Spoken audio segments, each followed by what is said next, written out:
मानव शरीर में 7 चक्र स्थित हैं।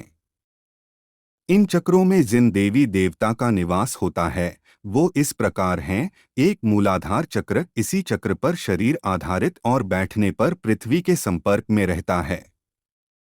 यहाँ पृथ्वी तत्व विद्यमान है। यहाँ 4 दल वाला कमल है। इस चक्र के देवता भगवान गणेश जी हैं। 2 स्वाधिष्ठान चक्र, यह चक्र मूलाधार चक्र के ऊपर और नाभि के नीचे दोनों के मध्य में स्थित है। इसमें जल तत्व विद्यमान है। यहाँ 8 दल वाला कमल है और यहाँ भगवान ब्रह्मा और माता सावित्री देवी का निवास है। 3 मणिपुर चक्र, इस चक्र में 10 दल वाला कमल है। यहाँ भगवान विष्णु और माता लक्ष्मी का निवास है। यहाँ वायु तत्व विद्यमान है। 4 अनहद चक्र, यह चक्र हृदय स्थल पर स्थित है। यहाँ 12 दल का कमल है।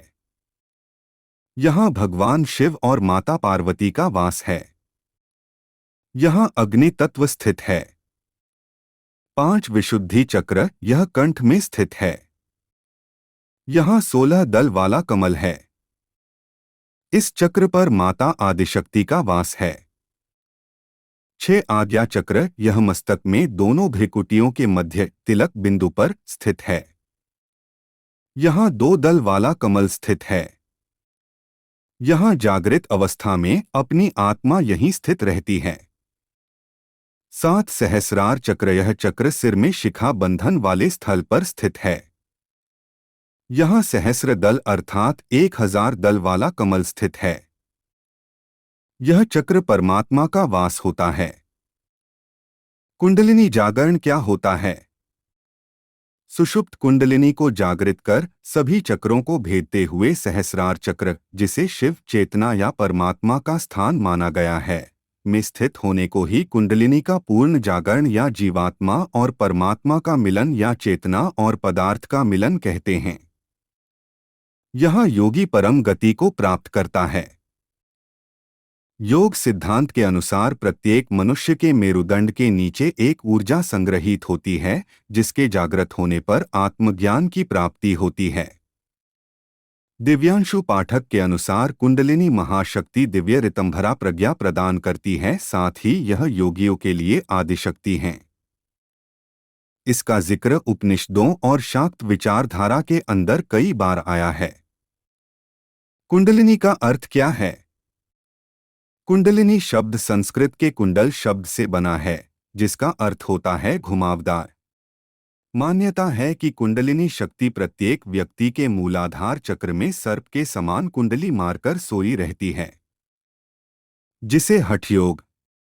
कुंडलिनी जागरण की कला को अच्छी तरह समझने के लिए सबसे पहले हमें हठ योग के विषय में संक्षिप्त जानकारी प्राप्त करनी होगी। कुंडलिनी योग करने से क्या होता है? इसके लाभ। कुंडलिनी योग ऐसी योग क्रिया है जिसमें व्यक्ति अपने भीतर मौजूद कुंडलिनी शक्ति को जगाकर दिव्य शक्ति को प्राप्त कर सकता है। कुंडलिनी के साथ 7 चक्रों का जागरण होने से मनुष्य को शक्ति और सिद्धि का ज्ञान होता है।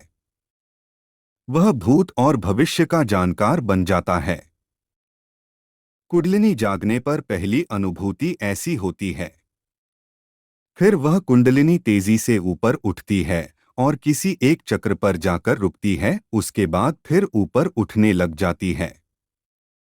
जिस चक्र पर जाकर वह रुकती है, उसको वह उससे नीचे के चक्रों में स्थित नकारात्मक ऊर्जा को हमेशा के लिए नष्ट कर चक्र को स्वस्थ और स्वच्छ कर देती है। कुंडलिनी को जगाना आध्यात्मिक ज्ञान प्राप्त करने वाले कई लोगों के लिए अंतिम लक्ष्य और शिखर उपलब्धि माना जाता है। जो लोग इस ऊर्जा को अपने भीतर जागृत कर सकते हैं, वे उच्च चेतना और अधिक जागरूकता तक पहुंच प्राप्त करेंगे, जिससे गहरा व्यक्तिगत परिवर्तन और उत्थान होगा। कुंडलिनी आपके दिमाग को क्या करती है? जैसा कि कुंडलिनी ऊर्जा कंपन का उत्सर्जन करती है, जो इन सभी तंत्रिकाओं को क्रमिक तरीके से प्रकाशित करती है, यह मस्तिष्क में कई प्रिज्मीय अपवर्तन से गुजरती है, जिससे सहस्रार या मुकुट चक्र का उद्घाटन होता है। सहस्रार शीर्ष चक्र माना जाता है कि चेतक का चेतना के दैहिक आधार में मुख्य भूमिका होती है। इसका प्रतीक कमल की 1000 पंखुड़ियां हैं और यह सिर के शीर्ष पर अवस्थित होता है।